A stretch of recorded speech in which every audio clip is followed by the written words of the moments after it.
division de grandeur. Mais quand vous prêchez le message de la croix de Jésus-Christ, Dieu sait qui il va toucher. Dieu sait qui l'approuveront. C'est pourquoi ne mesurez pas votre message par le nombre de personnes qui viennent dans votre église.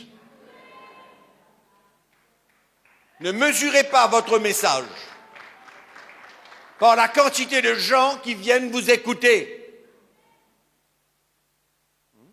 Parce que le message de la croix de Jésus-Christ que vous allez annoncer va secouer le peuple de Dieu. Va emmener même la division, la séparation.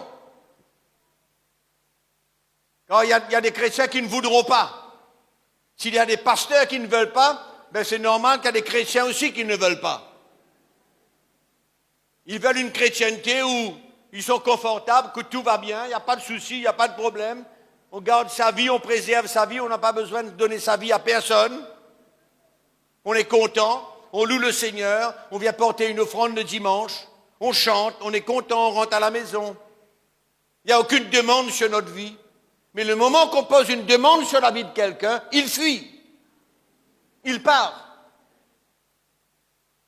Le message de Christ emmène beaucoup de réactions. Ne plaît pas à tout le monde. Tout le monde n'est pas prêt à perdre sa vie.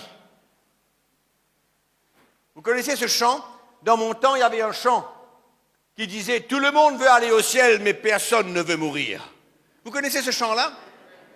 Je ne me souviens plus qui c'est qui chantait ça. Hein? Tout le monde veut aller au ciel, mais personne ne veut mourir. Tout le monde veut être un bon chrétien, mais personne ne veut de la croix dans sa vie. C'est pourquoi le message du serviteur de Dieu doit être un message sans compromis. Un message qui secoue. Amen ou non? Quand j'ai commencé à prêcher le message de la croix de Jésus-Christ, beaucoup de gens ont quitté ou sont partis. Beaucoup. Partis. Pas été d'accord. Parce que pour eux, c'était non, bénédiction, multiplication, etc. C'est ça qu'ils voulaient. Ils voulaient le sensationnel.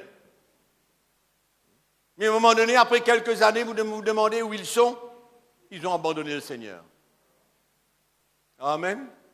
C'est pourquoi le message du serviteur de Dieu doit être fondé sur le message de Christ, le message de la croix de Jésus-Christ. Et tout ce que vous allez porter va construire